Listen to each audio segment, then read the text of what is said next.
organic, unpredictable, unknown, lovely, beautiful, a sense of fulfillment. This is part of the pleasures of life and not the chores of life.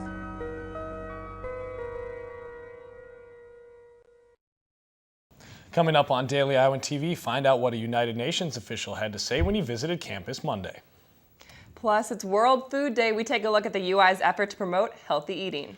Plus, Iowa's running back situation may be getting a little brighter, a little faster. We'll explain coming up later in sports. That's all coming your way next. Daily Iowan TV starts now.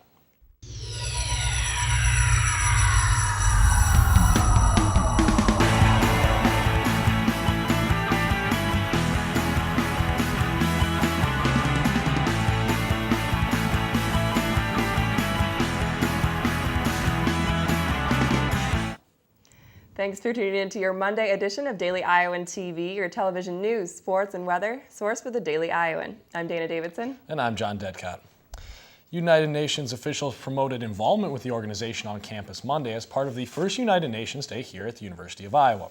Vendors set up in the IMU with information on the different branches and opportunities for involvement.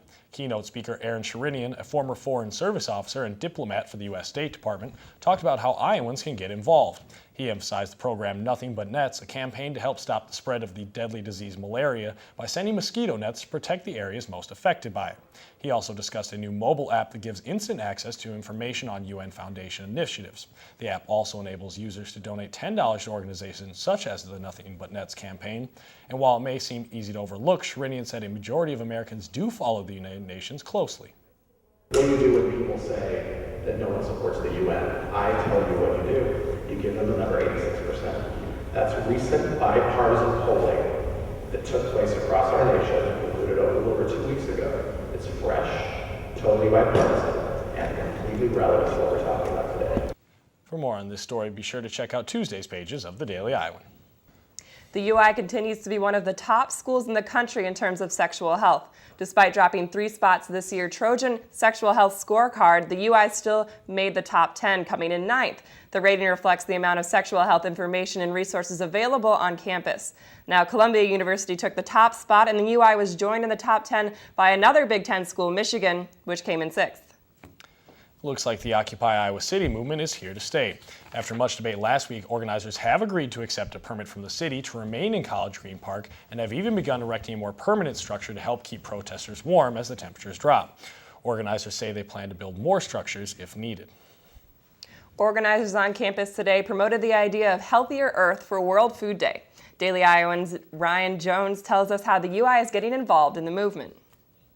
The health of the nation is on the decline. The United States population has more obesity and diabetes than it has ever had before, according to the Center for Control of Disease.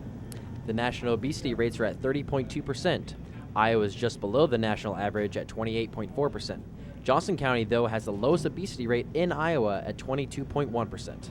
In a Johnson County report done by the state, it was found that the obesity rates are low due to the amount of young people and the availability of healthy foods and exercise facilities.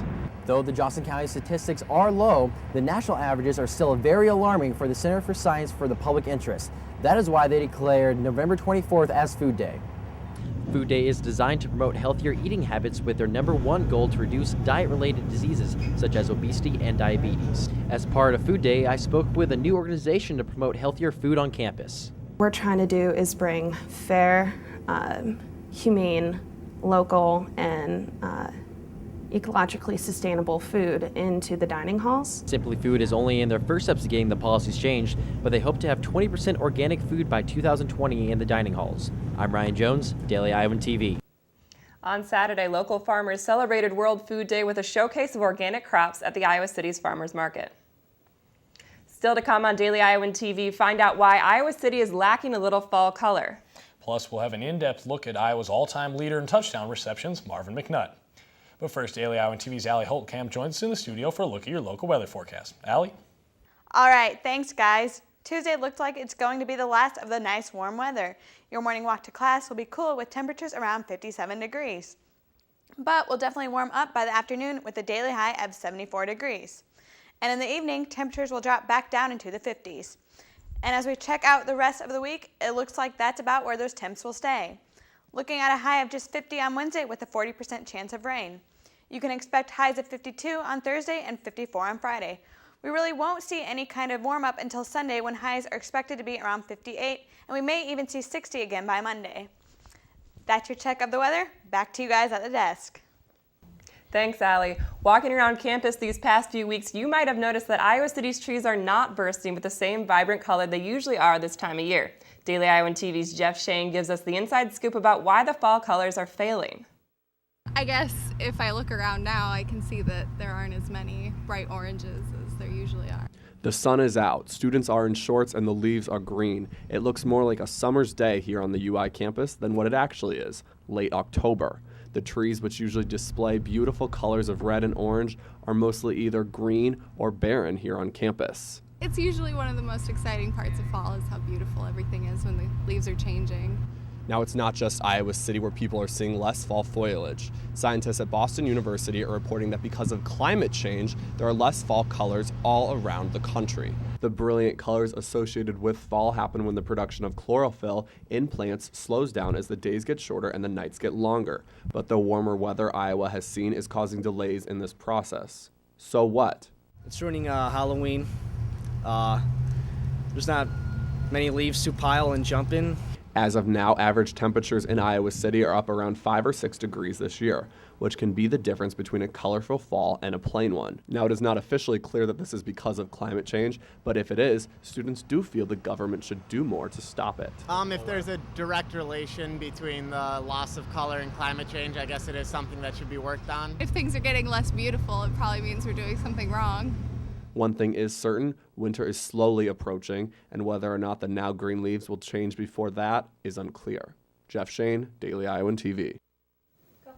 With temperatures dropping again this week, we may get a chance of seeing some fall colors after all. An Iowa City man was arrested after he allegedly kicked and headbutted an officer. According to police, officers were arresting 24-year-old Christopher Ross for public intoxication when he reportedly began fighting with officers.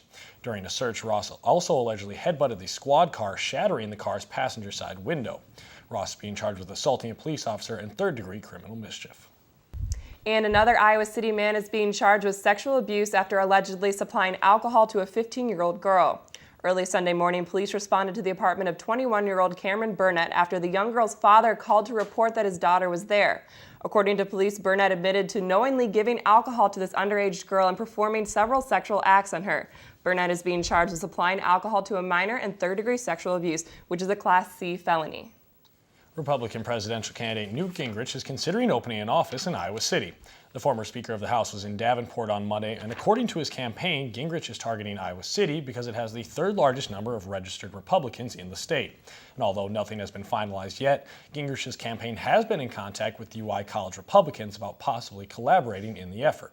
The most recent CNN poll shows Gingrich is third among Republican candidates behind favorite Rick Perry and Mitt Romney. And now, Daily Iowan TV Sports' Jake Abrams here for your look at Hawkeye Sports.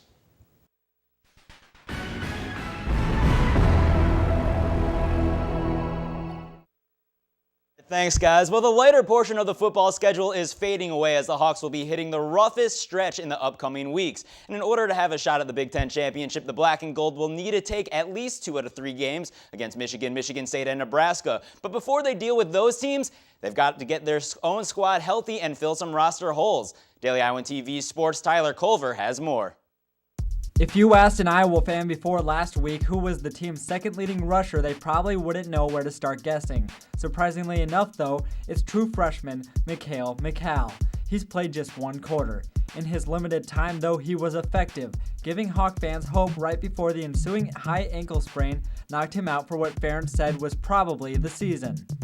Until last week, when Mikhail posted on his Facebook, "Glad I'm practicing now, can't wait to ball again." Mikhail was suited up and warming up with the running backs Saturday before the Indiana game, and in his post-game presser, Ferentz said he plans to have the running back travel and be available to play this week at Minnesota. Another development spotted in the pregame warm-up Saturday was that redshirt sophomore A.J. Derby was working with a linebacker group. That was expected after Ferentz alluded to a position switch for Derby earlier last week. Derby is an impressive athlete, and it was important that the Iowa coaches find a place where he can be effective because the possibility of him playing quarterback was looking slim. Finally, senior linebacker Tyler Nielsen and senior defensive tackle Tom Nardo sat out again Saturday, but should be available within the next 2 weeks. All these developments could change the dynamics of both the Iowa defense and offense come November and could help the Hawks in making this season one to remember. Tyler Culver, Daily Iowan TV Sports. Well, Marvin McNutt has already made this season one to remember after making history this past Saturday. McNutt crossed into the end zone to capture his record-breaking touchdown, and Daily Iowan TV's Kate Constable gives us a deeper look at McNutt's career and life as a Hawkeye. All eyes were on Marvin McNutt on Saturday as Kinnick roared with chants of his name. The senior wide receiver came to Iowa expecting to throw the ball, but being on the receiving end seemed to fit him a little bit better. And after Saturday's game, I think it's safe to say that McNutt is one of the best receivers out there. He entered the game against Indiana with 21 career touchdown receptions. And with the hopes of breaking the all-time touchdown receptions record at 22, McNutt did anything but disappoint the fans. The record setter came on an 80-yarder with 38 seconds left in the first quarter, giving the Hawkeyes a 14-7 lead in a game they won 45-24. I was able to catch up with McNutt after the game as he tells us what this record feels like. It's a great honor, and it's a great privilege to be at the top of that list, because the guys that I had to beat for were some great Hawkeyes, and, they'll always be a part of Iowa history. Not only did he break the record, but he did it in style, with 2 other touchdowns on the day coming in the second quarter. The new record holder also earned Big Ten Player of the Week award, which he shared with Michigan State quarterback Kirk Cousins. McNutt ran over to the sidelines to celebrate with his family before going into the locker room to celebrate with his other family, his teammates. Here's what some of them had to say. Yeah, he's been doing his job well for a while now, and it's just an honor to get to play with him, and everybody kind of feeds off him. And a great player making big plays, he deserves everything he gets right now. Marv, yeah, that's one of my good friends and my roommate. So, I give him a hard time and anytime I can, but you can't do it when he's performing like he is now.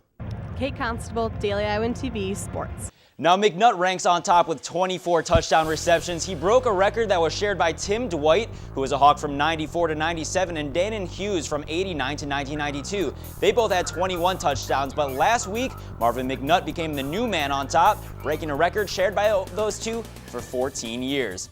And with the record-breaking performance by McNutt, he was awarded Big Ten Player of the Week after the 45-24 win over Indiana. He led Iowa receivers with 6 receptions for 184 yards and 3 TDs. So guys, he was not having too bad of a week. That's your look at sports. Dana and John, back to you.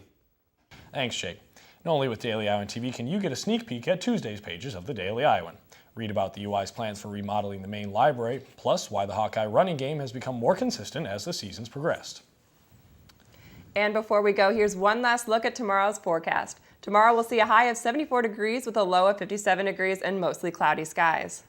That's your latest edition of Daily Iowan TV. Be sure to check us out at the same time tomorrow or anytime online at dailyiowan.com. For Daily Iowan TV, thanks for watching and have a great day.